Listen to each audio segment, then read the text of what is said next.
Assalamualaikum warahmatullahi wabarakatuh. Aduh, luar biasa malam hari ini. Areta sini dulu nak. Waduh, kita sudah terhanyut menikmati permainan harpanya. Itu tadi ada. Oke, nanti kita akan ngobrol dengan Areta ya, pemain harpa yang malam hari ini memeriahkan acara kita yaitu Nusantara Berkisah. Setelah sekian lama kita vakum, Nusantara Berkisah kali ini kita muncul lagi dan kita akan membahas suatu tema yang sangat ya spesifik malam hari ini yaitu Pancasila dan kita.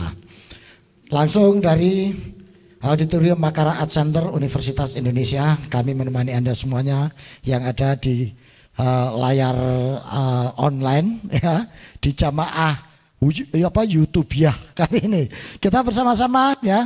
Malam hari ini saya juga kedatangan dari Ibu Direktur Pembudayaan Pancasila dari BPIP, Ibu Iren Kamilin Sinaga yang malam hari ini juga ada di tengah-tengah kita. Kali ini saya akan memanggil para narasumber yang sangat luar biasa malam hari ini. Yang pertama akan kami panggil seorang penulis buku ya. Dia banyak mengulas tentang buku tema-tema kebangsaan dan Pancasila. Kita kasih tepuk tangan yang meriah untuk Mas Abdul Ghafur. Ya, monggo Mas Ghafur. Luar biasa malam hari ini. Assalamualaikum Mas Ghafur. Apa kabar? Sehat ya? Nah, silakan ambil mic-nya. Nah, udah. Monggo. Nah, sehat ya Mas Ghafur ya? Sehat ya. Pakai mic. Itu ya. Oke, terima kasih ya sudah hadir di sini ya Mas Ghafur ya. Kita nanti akan ngobrol-ngobrol ya soal Pancasila dan kita. Berikutnya saya akan panggil narasumber seorang pemikir muda yang menggeluti tentang Pancasila. Seorang staf ahli di MPR, kemudian juga banyak menulis buku-buku baik tentang Pancasila, tentang kebudayaan maupun tentang ilmu sosial. Tepuk tangan untuk Mas Saiful Arif. Nah, beliau sekarang menjadi Direktur Pusat Studi Pemikiran Pancasila. Monggo Mas Arif, ambil mic-nya, cari tempatnya. Gitu. Monggo. Gimana Mas Arif? Sehat ya? Sehat Mas, sehat. Nah, selama pandemi kok malah seger loh sampean ini? Iya, mengalami penumpukan. Penumpukan. Padahal kemarin selama pandemi itu kita susah loh Mas Arif. Iya. Mau konser enggak bisa, mau pentas enggak bisa. Kita mengalami PPKM, penurunan pendapatan kiai dan musisi. Jadi susah kita. Kiai mau kiai mau dakwah susah, mau ngaji susah, musisi mau pentas susah. Akhirnya pendapatan menurun Mas Arif. Nah, tapi makin segar ya. Berkahnya Pancasila. Berkahnya Pancasila ya. Oke, berikutnya saya akan panggil, wah yang ini lain ini. Ya, Mbak kita yang cantik, molek dan menarik karena dengan aktivitasnya yang menurut saya luar biasa. Menggunakan media sosial sebagai sarana untuk mengenalkan nilai-nilai tradisi, nilai-nilai Pancasila melalui media sosial, terutama TikTok. Kita sambut kali ini Mbak Kensita Ramaningsih. Selamat malam Mbak Kensita. Apa kabar? Wah, mic-nya ini soalnya nggak dibawa dari situ itu tadi loh. Jadi harus duduk dulu sini. Oke. Apa kabar Mbak Kensita? Ini belum hidup ya mic-nya ya. Bentar. Sudah Mbak. Selamat malam. Malam. Gimana sehat Mbak Kansita ya? Alhamdulillah sehat. Ya, masih TikTok terus kali ini? Alhamdulillah sampai saat ini masih, tadi juga sebelum acara juga sempat TikTok sama. Oh iya, dia. di danau itu, tepi danau ya? Iya. Wah top dah, oke nanti kita akan ngobrol lebih jauh tentang itu. Iya. Oke, terima kasih, kita akan bersama-sama memulai dialog kita pada malam hari ini mengenai Pancasila dan kita. Kali ini kebetulan juga bulan Pancasila, jadi 1 Juni adalah hari kelahiran Pancasila. Saya akan bertanya dari Mas Gofur, apa sih yang menarik dari sampean ini, kenapa tertarik pada Pancasila? Selain dia sebagai dasar negara, falsafah hidup bangsa. Nah, concern menulis buku tentang Pancasila. Apa? Ya, baik. Terima kasih Mas Gus Sastro. Ini kiai saya ini sebenarnya. Bukan. Ya, saya kira pertama yang perlu kita pahami adalah bahwa Pancasila itu bagian dari kehidupan masyarakat Nusantara, masyarakat Indonesia. Ya. Pancasila adalah karakter dasar bangsa Indonesia. Ya. Ini yang membuat saya tertarik untuk coba mengulas masalah Pancasila ini di dalam beberapa karya-karya buku saya. Oh, jadi karena Pancasila ini menjadi bagian hidup yang tidak terpisahkan dengan bangsa Indonesia. Ya, betul. Karena kita beragam, kita ini berjenis-jenisnya macam-macam, sehingga yang menjadi bisa jalan tengah itu ya Pancasila. Betul. Tulisan sampean yang terakhir tentang apa, Mas? Ya, tulisan saya terakhir tentang, saya beri judul Pancasila Nalar Bangsa, Dalil dan Dasar Mengapa Harus Berpancasila. Oh, ya. Ini dalilnya dalil apa? Dalil Arkimedes, dalil apa dalil dari Quran hadis? Saya sebagai muslim tentu saya mengambil dalil-dalil dari Quran dan hadis sebagaimana yang diajarkan para guru-guru kita ya. Itu ya betul, cocok ini karena selama ini membenturkan Pancasila dengan agama. Nah, saya tanya ke Mas Arif nih. Ini kan Mas Arif ini bulan Pancasila nih ya. Iya, nah, iya. Ketika ada orang yang membenturkan Hari Raya Pancasila. Hari Raya Pancasila. Masya Allah. Setelah Hari Raya Idul Fitri, kembali ke Fitri, masuk Hari Raya Pancasila. Kenapa saya kan ini dengan Hari Raya Pancasila? Iya, Hari Raya Pancasila itu ya hari di mana kita merayakan Pancasila, Mas. Dan Hari Raya Pancasila itu berlangsung sejak 1 Juni sampai 18 Agustus. Wah, panjang sekali. Ya. Iya, Panjang, makanya saya makin gemuk. Karena hari raya. Bentar, saya tanya nih menarik. Kenapa logikanya kok dari 1 Juni sampai 18 Agustus? Nah, ini gimana? Prosesnya gimana? Iya, jadi ini kan sebagaimana ditetapkan atau ditegaskan oleh keputusan Presiden nomor 24 tahun 2016 tentang Harlah Pancasila ya. Itu di konsideran menimbang huruf E dinyatakan bahwa Pancasila itu terbentuk melalui 3 fase. Yang pertama fase kelahiran. Jadi seperti manusia yang mengalami kelahiran. Nah, lahirnya itu tanggal 1 Juni 1945 melalui pidato Bung Karno di depan sidang BPUPK. Nah, kenapa 1 Juni disebut sebagai kelahiran Pancasila? Karena di hari itulah ide, gagasan, falsafah Pancasila lahir, gitu Mas. Lalu yang kedua, fase kedua setelah diusulkan oleh Soekarno, dirumuskan ulang oleh Panitia 9 tanggal 22 Juni kan gitu Mas. Menjadi Piagam Jakarta. Nah, bulan 22 Juni itu. 22 Juni. Jadi hari rayanya masih berjalan nih.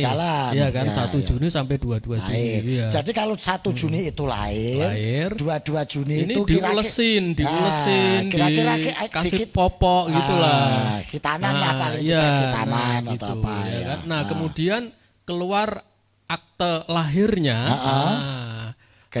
formalitasnya itu tanggal 18 diakui Agustus. Secara resmi menjadi akte kelahiran sebagai dasar negara, sebagai konsensus bersama para pendiri bangsa, masuk di dalam pembukaan Undang-Undang Dasar menjadi Stat Fundamental Norms itu tanggal 18 Agustus. Masuk kalau kayak gini. Panjang sekali hari raya Pancasila itu. Jadi Pancasila itu kita hari raya mulai kelahiran sampai dapat akte akte lahir itu. Sunatnya juga ada di situ ya. Sunatnya di tengah-tengah itulah.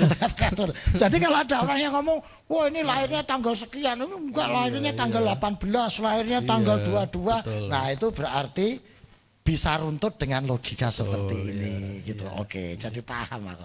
Nah Mbak Kenstan, ini saya menarik ini Mbak. Kira-kira kalau nge-vlog atau TikTok tentang Pancasila punya pengalaman nggak yang gimana itu Mbak? Ya. Saya pengen ini. Selama ini berusaha TikToknya selalu pakai identitas bangsa Indonesia. Oh ya. Perempuan Indonesia identitasnya berkebaya. Ya. Wah ya. Jadi mungkin bisa dilihat TikTok saya semua berkebaya. Oh. Jadi kan selama ini saya lihat media itu TikTok kebanyakan yang pakai baju seksi segala macam. Tapi kalau saya ingin identitas perempuan Indonesia itu memakai kebaya. Jadi kalau yang tadi ditanyakan Pancasila, ada beberapa yang memang saya menggunakan lagu Indonesia. Oh, gitu. Ada yang Jawa gitu ya, itu ada gitu. Tapi, sebagai backsoundnya dalam TikTok itu ya. Iya, gerakannya pun karena saya juga penari ya, tapi bukan penari profesional sih, cuma suka tari. Jadi ada yang gerakan dari Bali atau dari Jawa atau Jogja gitu. Artinya basicnya tari-tari tradisi ya. Kalau lagunya Indonesia atau gamelan atau segala macam gerakannya kita pakai tari. Tapi saya juga menyesuaikan yang ada di TikTok lagi tren, misalnya lagu Korea atau apa tapi tetap pakai tari. Pakai tari. Gitu, Jadi istinya dikolaborasikan. Iya, betul. Muda. Waduh, luar biasa ini.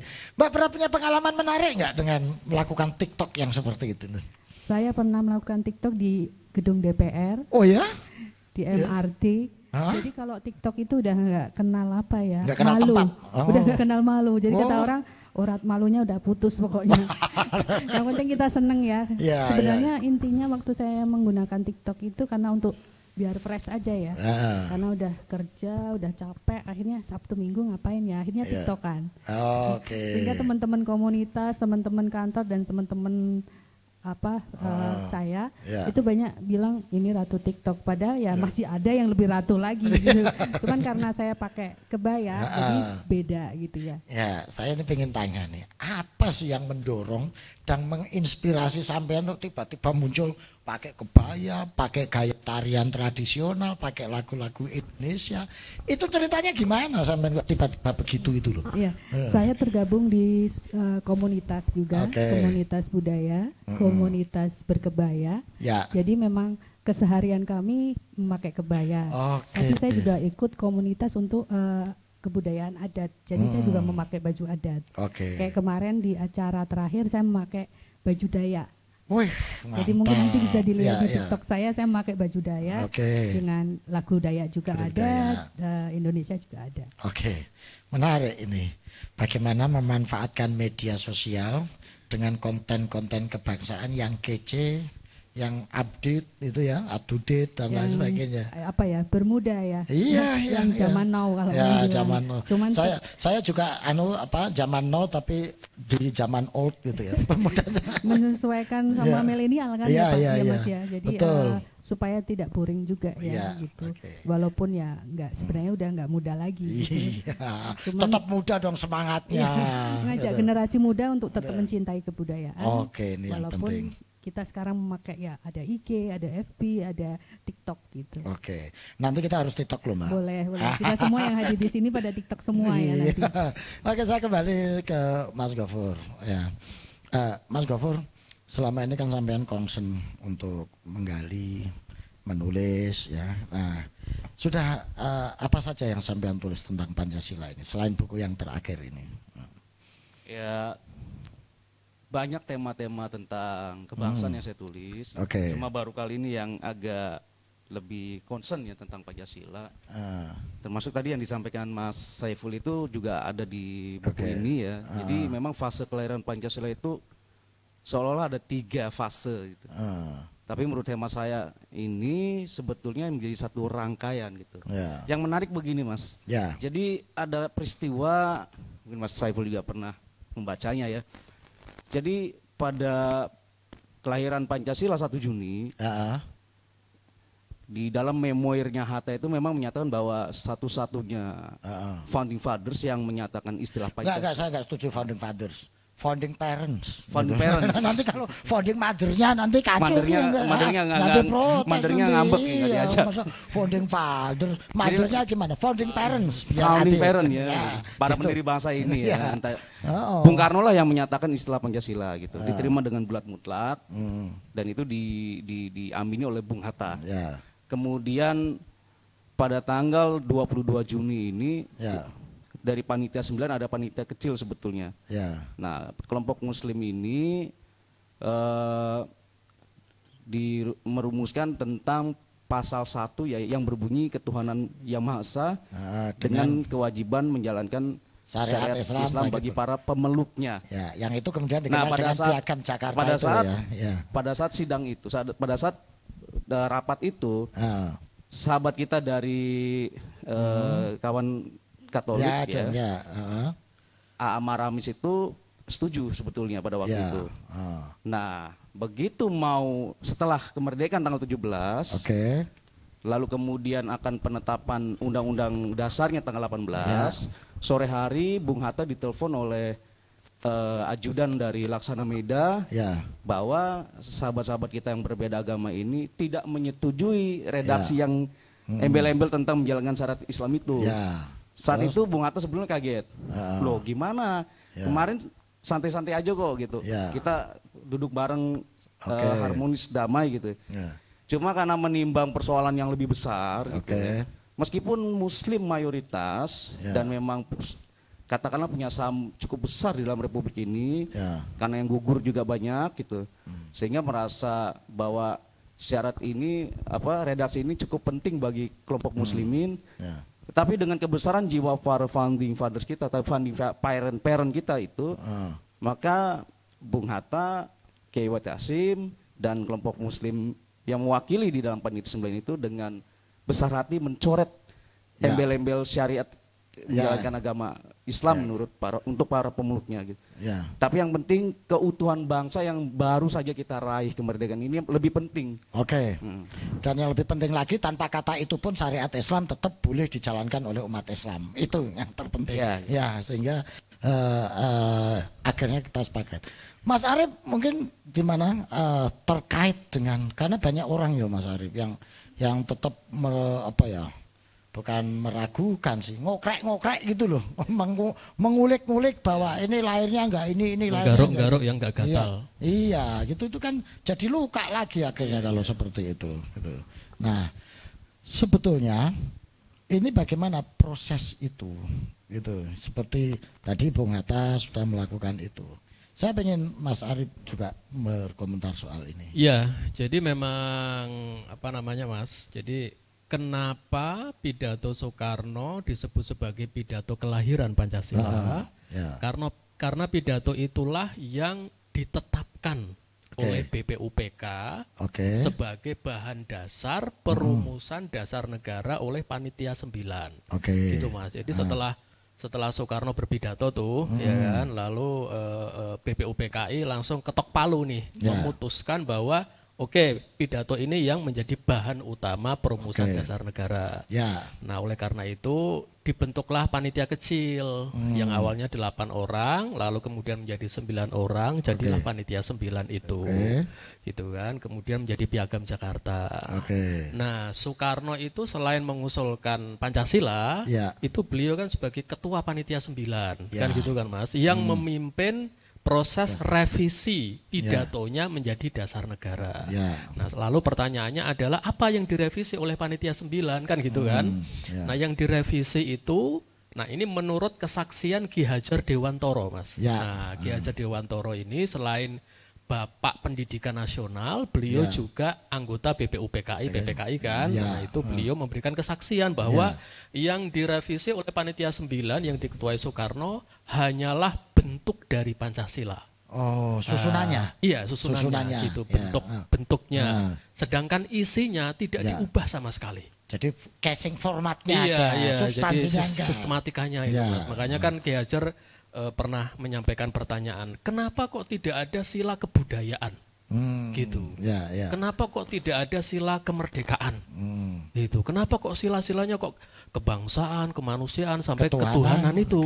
Iya, gitu. Kenapa? Kata Ki Hajar, ya karena memang itulah gagasan yang disampaikan oleh pencipta Pancasila. Gitu. Siapa itu? Ya Soekarno itu. Makanya kemudian sebenarnya antara rumusan, jadi antara isi Mas kan, isi 1 Juni, 22 Juni dan 18 Agustus tidak ada perubahan. Sama. Nah sempat mengalami perubahan sedikit gitu ya. Jadi temanya ketuhanan tapi konsepnya bersyariah Islam itu di Piagam Jakarta. Tapi kemudian direvisi oleh para kiai kan, kiai itu kan, kayak Wahid Hasyim, Ki Bagus Adikusumo kan gitu Mas, oleh jadi sebelum sidang PPKI itu kan Bung Hatta ngajak tokoh-tokoh Islam ngopi pagi itu kan untuk merevisi itu gitu. Sampailah kemudian kembali kepada ketuhanan yang Maha Esa yang pertama kali diusulkan oleh Soekarno gitu. Oke, jadi itulah proses panjang dari Mbak, kira-kira kalau cerita ini di TikTokan jadinya gimana ya Mbak ya? Di TikTokan gitu. Kalau cerita kalau sejarah Pancasila mungkin bapak-bapak ini yang paling pakar ya. Kalau saya mungkin lahirnya Pancasila dan generasi penerusnya yang tetap mencintai Pancasila gitu. Sebenarnya kalau saya boleh katakan yang pertama adalah kita harus mencintai Pancasila. Bucin kalau orang bilang sekarang. Kalau kita udah bucin sama Pancasila, dari 1 sampai 5 pasti akan bisa mengamalkan sehari-hari. Apalagi sekarang generasi muda. Kalau dulu waktu saya masih SD SMP, kita sering kalau upacara itu ada pembacaan Pancasila setiap hari Senin ya. Yang pernah saya sampai ngelotok, bahkan pembukaan Undang-Undang 45 pun sangat melotok bahwa kemerdekaan adalah hak segala bangsa sampai selesai.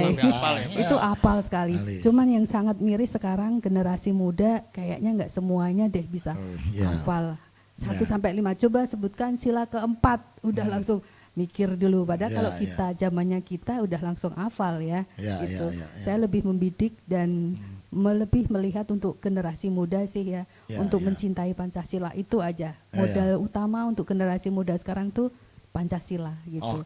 Kalau di TikTok mungkin bisa ya nanti dengan lagu-lagu kebangsaan gitu. Nah ini saya tanya ke Mas Gofur.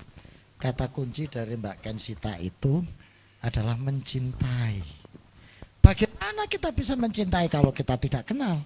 Padahal ada kaidah, ada pepatah mengatakan tak kenal maka ta'aruf. Nah, kita kan tak kenal maka ta'aruf. Nah, makan kalau tak kenal kan harus ta'aruf dulu. Nah, bagaimana menta'arufkan Pancasila kepada generasi muda ini? Kira-kira menurut Mas Gofur bagaimana ini? Nah, nanti kita ekspor gimana? Ya, sesungguhnya begini. Tadi di awal saya kasih garis bawah tentang bahwa Pancasila adalah karakter kita gitu, jati diri kita gitu. Kenapa generasi muda tadi disampaikan Mbak Kens itu tidak hafal, tidak paham, tidak bahkan nggak bucin terhadap Pancasila itu. Zaman dulu malah butir-butir Pancasila saya juga hafal. Karena dulu butir Pancasila. Hafal saya. Dulu kan ada PMP ya. Kalau sekarang PKN ya. Dulu P4 terus bahkan ada cerdas cermat P4 itu kita ngelotok banget gitu. Tapi kalau yang sekarang mungkin coba ini makanya kalau karena sekarang memang gini Mas saya kira pertama masalah pengenalan jati diri bangsa dulu. Apalagi sekarang kita diserang oleh K-pop segala macam gitu. Kemudian secara kelembagaan saya kira. Karena memang di pendidikan kita hari ini tidak seperti yang disampaikan Mbak Ken dulu, kita diajarkan, dikenalkan, kemudian kita menghafalnya, dan kita dianjurkan untuk melaksanakan pengamalan Pancasila itu. Nah ini memang ada gap antara dunia pendidikan kita dengan dunia anak-anak muda ini. Lalu gimana cara mendekatan gap ini Mas ya? Karena dulu kan kita ada seperangkat sistem, seperangkat instrumen yang bisa menanamkan kita sehingga kita paling tidak kenal, tahu gitu. Nah, ketika guideline ini sudah tidak ada gitu ya, diganti yang kayak begini ini gitu ya. Nah, ini gimana ya ta'arufnya kita dengan Pancasila ini ya gitu. Nah, oke Mas Arif, mungkin gimana kita supaya tak kenal maka ta'aruf ini. Ya, pertama memang secara formal melalui pendidikan ya Mas. Ini menarik. Jadi sebelum kita lanjutkan Mas soal pendidikan ini, kita akan kasih kesempatan yang satu ini untuk lewat duluan.